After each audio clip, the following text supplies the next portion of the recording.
This is a really old essay. It's actually the first personal essay I've ever published. Also, the first rave thing I wrote, I think. And so I was going back looking at it, and I'm like, I think I'm going to read this one.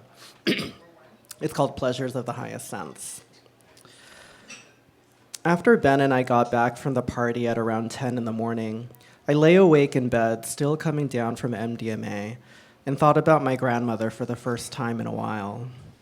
There was no clear reason why she should have been on my mind, except that it was hot, dry hot, the way it was in LA the summer before she died.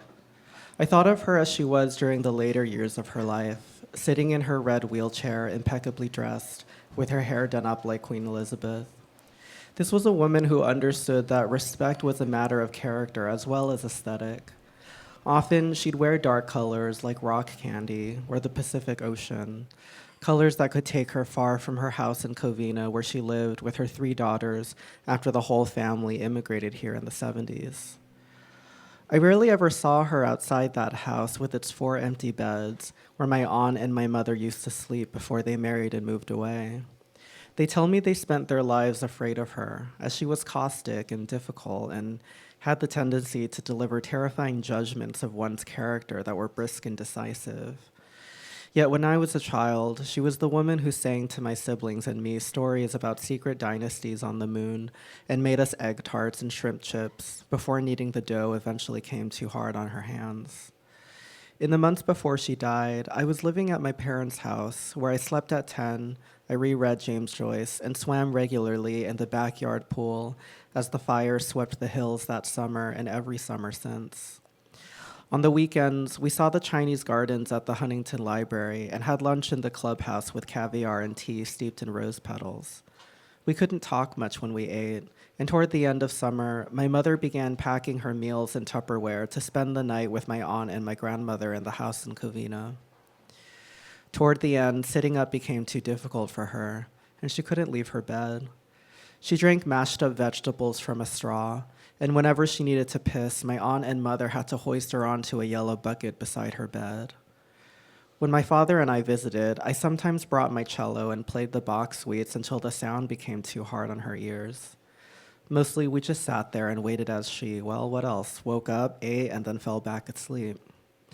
One afternoon, my mother sat beside her bed during the sort of 10-minute slots we took turns rotating. When he asked her how he could pray for her, she looked at him and said, "I want to die." This was on my mind still by the time Ben and I got to Berghain some 6 hours later. At the time, the club became for me what the Paris Opera had been for Proust. It hosted a ritualized gathering of the veterans of a globalized underground as Byzantine as Hollywood or New York publishing, and the kids of Europe's demi-monde, who were too interesting for what their futures had to offer. A typical Sunday produced a reliable cast of types: porn stars, drug dealers, PhD candidates, and Turkish exiles. In the summer when the garden opened up, you'd see, for instance, a gummy fetishist walk in with a Balenciaga model, or a drag queen in stripper heels with a dancer from the Staatsballet. That Sunday, by the time Ben and I arrived, the main hall of the club was full, dark because it had no windows, and humid because of military-grade fog machine and other people's sweat. At the entrance by the stairs stood a massive white statue of Dionysus, a stand-in for bodily hedonism and dialectic with the technological severity of the club's mechanistic aesthetic, itself a disused power plant in neoclassical drag. Adam X was playing, opening with the usual 4/4 beat associated with techno, looped in perpetuity. The foreground of the set was textured and repetitive, which pushed to mind the focus on the subtle variations happening in the background, a drone or a barely perceivable hi-hat. In fact, during the first 10 minutes of the set, I was under the impression that nothing was changing, a fairly typical experience when first acclimating to the sound. That the strictest of constraints can yield the most inaccessible of pleasures is by now a cliche familiar to BDSM practices as well as high modernist painting. The endurance it demands makes it even more so attractive, as if the severity of the challenge guaranteed a rarefied ecstasy by the effort alone. At Berghain, a closing set can run up to 15 hours, soliciting considerable human effort that outpaces even some of the durational compositions by minimalist and fluxus composers in the 1970s New York. Yet techno is also exponentially more popular, itself a multi-billion-dollar industry worldwide. To some of the most prominent techno DJs I know, a set that lasts for 1 hour is considered light, 2 hours is enough to work with, 4 hours is standard, and 8 to 14 merely a challenge, but curiously not unreasonable. It's perhaps by this logic that techno makes people lose their minds at the rave, in the sense that the phrase is also used to mean maniacal. Like any marathon sport, submitting to such terms requires an agreement not to run away from repetition, exhaustion, or boredom. It's a choice instead to immerse yourself into it. After spending upward of 20 hours in a single club, a combination of sustained sleep deprivation, drugs, and exhaustion from having not eaten contributes to a sophisticated delirium. As if in a meditative state, the conscious mind recedes. In the absence of conscious thought, the mind becomes vacant to receive the unknown. Here, it is possible to fall into multiple states of consciousness at once, like sleepwalking through a lucid dream. Only after the repeated breakdown and exhaustion of one's restrictive faculties can the imagined life be permitted to flourish, completely uninhibited, at 10 in the morning of some basement or club or warehouse scheduled for demolition, beyond dehydrated, skin slicked smooth by the salt of your sweat, glancing around to see if anyone else witnessed what had just taken place. Admittedly, I didn't go to these raves looking to find the materiality of sound returned back to itself along a syncopated system. I wanted transcendence. Between the years of 2012 to 2018, I traveled the world looking for raves the way some surfers chase waves.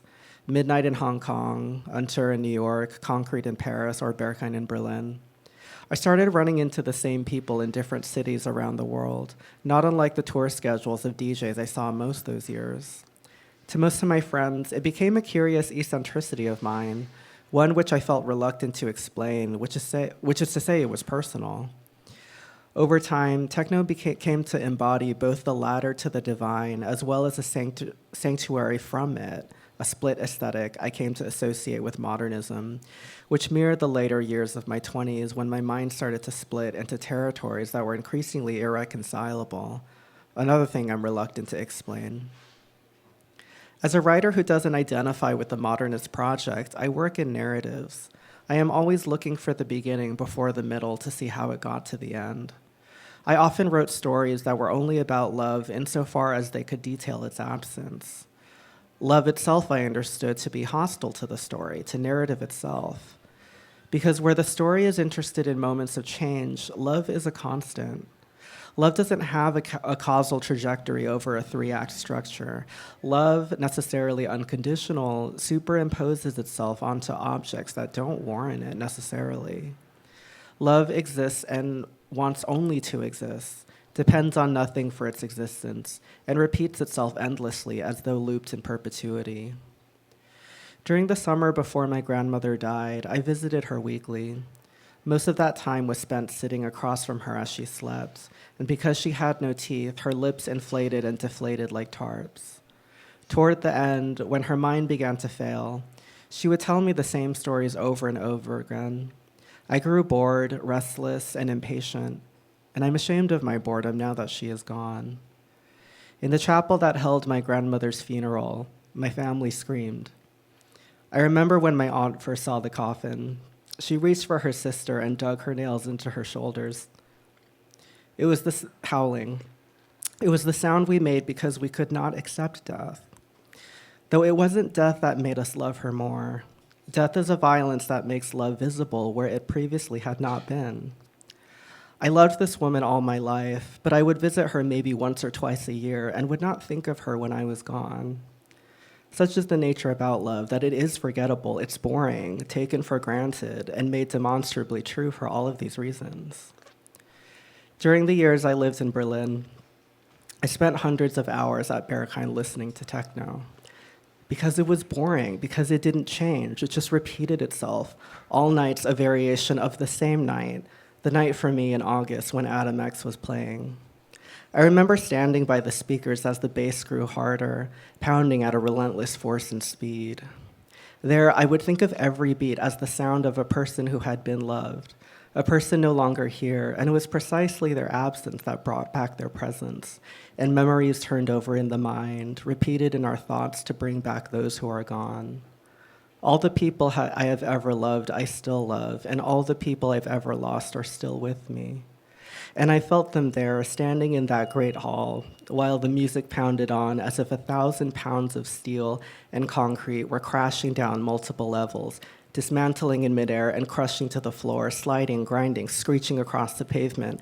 And deep in the background, I could hear a blank drone that I could only decipher when standing next to the speakers, blank like the afternoon light that came into the window of my grandmother's bedroom. There were no photos on the wall, the calendar taken down to cover up the counting of days. So it was just the blankness of the eggshell white with the sharp summer light cutting diagonally across the surface. It was an LA summer, and there wasn't any breeze from the window. I was checking my watch to see how much time had passed, and it was never as much as I'd thought, and the fan was still going, and my grandmother was still sleeping in front of me, hands folded over her chest. And that to me now is what I think of when I think about love. Thanks.